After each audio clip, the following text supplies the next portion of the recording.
নমস্কাৰ বন্ধুসকল। আজিৰ যুগত বহুতো যুৱক-যুৱতী হস্তমৈথুনৰ অভ্যাসত লিপ্ত হৈছে। এইটো কেৱল নতুন প্ৰজন্মৰ বাবেই নহয়, বহু বছৰ আগৰ পৰা এইটো চলি আহিছে। আগতে যুৱক-যুৱতীসকলে হস্তমৈথুন কৰিলে বুজাবুজিৰ অভাৱত যি শুনিছিল, সেয়া মতে নিজৰ ধাৰণা বনাই লোৱাত ব্যস্ত আছিল।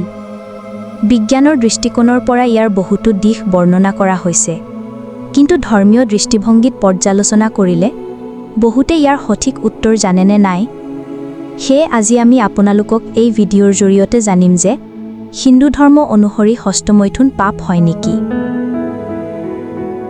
হিন্দু ধৰ্মত কৰবাতো এই কথা কোৱা হোৱা নাই যে হস্তমৈথুন কৰিলে আপুনি অপবিত্ৰ বা পাপী হৈ পৰিব, কিন্তু ইয়াত এইটো বিশেষকৈ কোৱা হৈছে যে যিমান পাৰে নিজৰ বীৰ্য সংৰক্ষণ কৰিব। ইয়াৰ দ্বাৰা শৰীৰত শক্তি আৰু জীৱনী শক্তি অটুট থাকে। গৰুৰ পুৰাণত কোৱা হৈছে যে পুৱা বেছি পৰিমাণে হস্তমৈথুন কৰাটো অতি ক্ষতিকাৰক। ইয়াৰ ফলত মানুহৰ আয়ুস কমি যায়।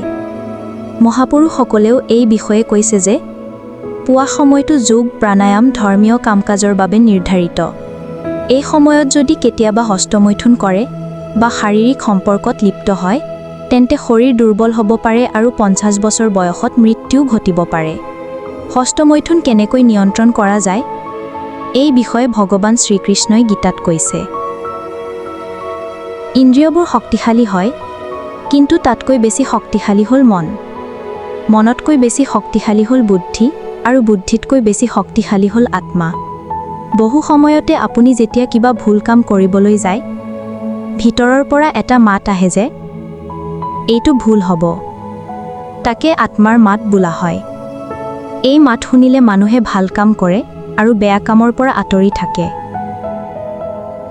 যৌন ইচ্ছা নিজে কোনো পাপ নহয়, কিন্তু এই ইচ্ছা যদি ভুল দিশলৈ যায় আৰু অশুদ্ধ সম্পৰ্ক গঢ়ি তোলে, তেনেহ'লে মানুহক পাপৰ দিশলৈ লৈ যাব পাৰে। কিছু বিশেষজ্ঞৰ মতে হস্তমৈথুন শৰীৰতকৈ মনৰ ওপৰত অধিক প্ৰভাৱ পেলায়। যিকোনো বস্তুৰ অতিমাত্ৰাৰ আসক্তি ক্ষতিকাৰক, সেয়ে হস্তমৈথুনো একেই। যেতিয়া অধিক মাত্ৰাত এই অভ্যাস গঢ়ি উঠে, তেতিয়া ই সমস্যা সৃষ্টি কৰিব পাৰে।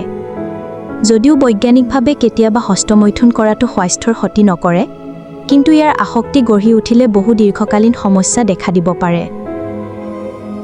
এনে নহয় যে ইয়াৰ বাবে আপোনাৰ পিতৃত্বৰ সপোন ভাঙি পৰিব, কিন্তু যদি আপোনাৰ পৰিয়াল গঢ়াৰ পৰিকল্পনা থাকে, তেনেহ'লে সময়মতে ইয়াৰ পৰা আঁতৰি থকাটো বিচাৰিব লাগে। সাধাৰণতে মানুহৰ মাজত এই ধাৰণা আছে যে আমাৰ শৰীৰত বীৰ্যৰ মাত্ৰা সীমিত, কিন্তু বাস্তৱত এনে একো নহয়।